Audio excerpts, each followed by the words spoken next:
What's the meaning of bill of exchange?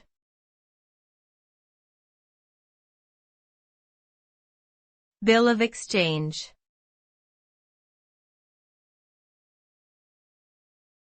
Bill of exchange.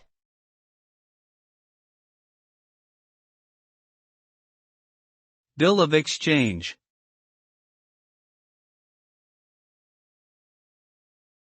Bill of exchange.